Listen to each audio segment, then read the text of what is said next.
आज के इस वीडियो में हम लोग देखने वाले कॉम्प्लेक्स नंबर। तो चलिए स्टार्ट करते हैं। कॉम्प्लेक्स नंबर देखने से पहले हम देख लेते हैं कि रियल नंबर क्या होता है।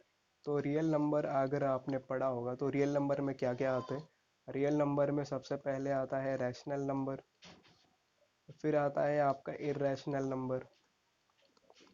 तो रैशनल नंबर आपने सुना होगा कि ये नॉन रिकरिंग होता है और ये टर्मिनेटिंग होता है। तो रैशनल नंबर में जैसे कि आ गया आपका 1.5, और आपको जो इर्रेशनल नंबर है उसमें आ गया आपका 2.71385। ये जो नंबर है वो रिकरिंग है, यानी कि बहुत सारे रैंडम नंबर्स आगे आते जाएंगे। ये हो गया आपका इर्रेशनल नंबर। तो ये जो सारे नंबर्स है ये रियल लाइन पे हम देख सकते हैं। अगर आपने रियल नंबर लाइन अगर देखा होगा तो वो कैसा होता है। यहाँ पे आपका ज़ीरो होता है, यहाँ पे आपका वन होता है, यहाँ पे आपका टू होता है। और ये सारे पॉजिटिव नंबर्स कहाँ तक जाएंगे, पॉजिटिव इन्फिनिटी तक। यानी कि ये बहुत ही इन्फिनिटी तक ये जो नंबर्स जाएंगे, और वो नंबर्स जो होंगे वो पॉजिटिव में आएंगे। और लेफ्ट हैंड साइड में जो नंबर्स होंगे वो माइनस में जाएंगे, और ये कहाँ तक जाएगा, माइनस इन्फिनिटी तक। तो ये क्या है आपका रियल नंबर्स। तो रियल नंबर्स हमने देख लिया, तो देखते हैं कॉम्प्लेक्स नंबर क्या होता है। कॉम्प्लेक्स नंबर देखने के लिए हमें सबसे पहले देखना होगा ये आयोटा क्या होता है, स्क्वायर रूट ऑफ -1। यानी कि जो स्क्वायर रूट ऑफ -1 है ये हम नहीं निकाल पाएंगे। यानी कि ये जो नंबर होगा वो आपके रियल नंबर लाइन पे एग्जिस्ट ही नहीं करेगा। कैसे नहीं एग्जिस्ट करेगा, अगर आप स्क्वायर रूट ऑफ अगर आप 1 निकालेंगे तो आपको मिल जाएगा +-1। यानी कि स्क्वायर रूट ऑफ 1 +1 है और -1 भी है। 1 इंटू 1 करेंगे 1 मिलेगा आपको, -1 इंटू 1 करेंगे, अगर आप -1 इंटू -1 करेंगे तो प्लस माइनस माइनस प्लस हो जाएगा, और 1 इंटू 1 1 मिल जाएगा आपको। लेकिन अगर आप स्क्वायर रूट ऑफ -1 निकालना चाहेंगे तो ये आप नहीं निकाल पा रहे। तो इसी नंबर को हम कहते हैं इमेजिनरी नंबर, और इसी इमेजिनरी नंबर को यूज़ करके हम बनाते हैं कॉम्प्लेक्स नंबर। तो अपना जो कॉम्प्लेक्स नंबर है वो होता है ऐसे, हम उसे z से डिनोट करते हैं, और उसे हम कुछ लिखते हैं ऐसे a+ib, जहाँ पे आपके जो a कॉमा b है ये रियल नंबर्स हैं, और जो i है आपका वो आयोटा कहा जाता है उसे, और वो क्या है, स्क्वायर रूट ऑफ -1। क्या कहते हैं इसे, आयोटा। तो कॉम्प्लेक्स नंबर आपने देख लिया, तो चलिए देखते हैं कि कॉम्प्लेक्स नंबर्स जो होते हैं उनका एडिशन कैसे होता है और उनका सब्ट्रैक्शन कैसे होता है। तो मान के चलिए आपके पास एक कॉम्प्लेक्स नंबर है 2+3 आयोटा, और दूसरा कॉम्प्लेक्स नंबर है आपके पास 5+6 आयोटा। ये आपके पास दूसरा कॉम्प्लेक्स नंबर है। तो मैं आपको बता दूं, जो आपका प्लस के पहले जो पहला नंबर होता है इसे कहते हैं real part of the complex number, और ये जो 3 आयोटा आपने लिखा है ये क्या है, imaginary part of the complex number. ये है आपका imaginary part of the complex number. तो आप हमें क्या करना होता है, अगर मान के चलिए हमें क्या करना है, दोनों कॉम्प्लेक्स नंबर को हमें ऐड करना है। तो हम सबसे पहले तो कॉम्प्लेक्स नंबर यहाँ पे लिख लेते हैं। दोनों कॉम्प्लेक्स नंबर अगर हम यहाँ पे लिखेंगे तो हमें मिलेगा कुछ ऐसा। तो हमें क्या करना होगा कि रियल पार्ट जो है वो रियल पार्ट के साथ हमें ऐड करना है। तो 2+5 7 हो जाएगा, फिर 3 आयोटा प्लस 6 आयोटा कितना हो जाएगा, वो हो जाएगा 9 आयोटा। यानी कि दो कॉम्प्लेक्स नंबर का आपको जो एडिशन मिला है वो क्या मिला है, 7+9 आयोटा मिला है। अब हम देख लेते हैं कि दो कॉम्प्लेक्स नंबर का सब्ट्रैक्शन कैसे होता है। ये आपके पास पहला कॉम्प्लेक्स नंबर है और दूसरा कॉम्प्लेक्स नंबर है, मान के चलिए 5+6 आयोटा। तो अब क्या होगा, यहाँ पे 2+3 आयोटा हम करेंगे, फिर माइनस जो है ब्रैकेट के अंदर घुसेगा, तो माइनस और प्लस माइनस, ये हो गया आपके पास 6 आयोटा।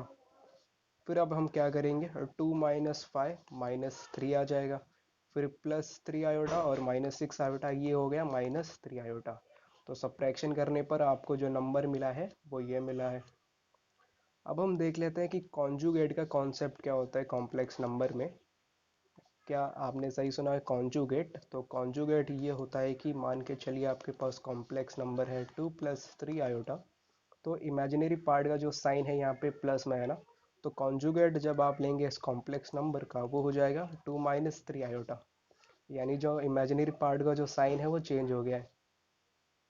आपने कॉन्जुगेट देख लिया, अब चलिए देखते हैं मॉड्यूलस क्या होता है। मॉड्यूलस अगर हमें देखना होगा तो मॉड्यूलस कुछ रिप्रेजेंट किया जाता है किसी भी कॉम्प्लेक्स नंबर का ऐसे, जैसे कि आपके पास एक कॉम्प्लेक्स नंबर है 2 + 3 i, और आपको मॉड्यूलस निकालना है तो मॉड्यूलस का कुछ ऐसा फॉर्मूला है कि वो होता है a² + b²। तो अगर हम इसे अगर एक वेरिएबल्स के टर्म में लिखे अपने कॉम्प्लेक्स नंबर को तो हम लिख सकते हैं कुछ ऐसे। तो अब बोलिए यहाँ पे a क्या है आपका, a है आपका 2 है, b है आपका यहाँ पे 3। तो अगर हम यहाँ पे स्क्वायर रूट ले 2² + 3² का, आपको क्या मिल जाएगा, 2 का स्क्वायर होता है 4, 3 का स्क्वायर होता है 9, आपको मिलेगा यहाँ पे 13 √13। तो ये हो गया आपका modulus of this complex number. अगर हम मॉड्यूलस अगर देखना चाहते हैं ग्राफिकली तो वो एक्चुअल में होता क्या है। तो अभी कॉम्प्लेक्स नंबर के लिए अगर आपको उसे ग्राफ में दिखाना है तो हम सबसे पहले ड्रॉ करेंगे यहाँ पे दो एक्सिस। तो ये एक्सिस होता है आपका रियल एक्सिस, और ये वाला एक्सिस होता है आपका इमेजिनरी एक्सिस। यहाँ पे इमेजिनरी एक्सिस क्यों कहते हैं, मान के चलिए कि आपके पास कोई कॉम्प्लेक्स नंबर है 2 + 3 i, आपको इसे ग्राफिकली शो करना है। आप क्या करेंगे, रियल एक्सिस पे ये अपना रियल पार्ट होता है कॉम्प्लेक्स नंबर का, तो इसे हम रियल पार्ट ये रियल एक्सिस पे शो करेंगे। और ये 3 i आपका इमेजिनरी पार्ट होता है कॉम्प्लेक्स नंबर का, तो इसे हम इमेजिनरी एक्सिस पे शो करेंगे। मान के चलिए 3 कोऑर्डिनेट आपका यहाँ पे, तो आपका जो कॉम्प्लेक्स नंबर है वो यहाँ पे आएगा। यह है आपका 2 + 3 i।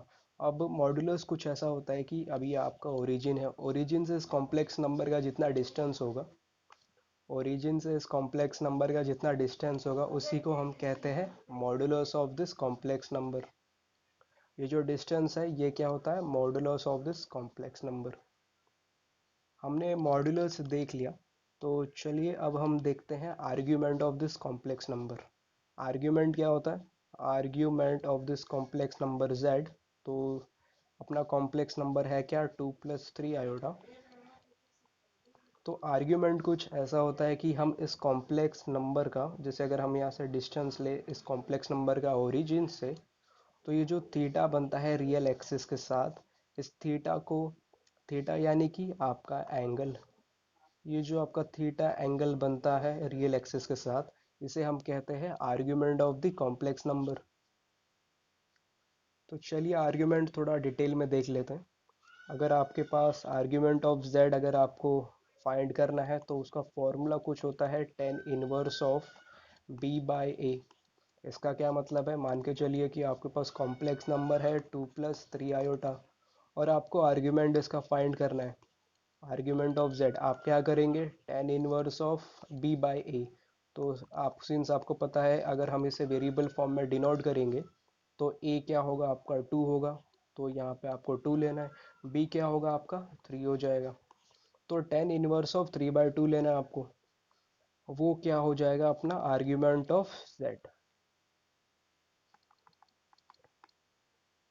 यह है आप इसे फर्दर सॉल्व कर सकते हैं ट्रिग्नोमेट्री टेबल देख के।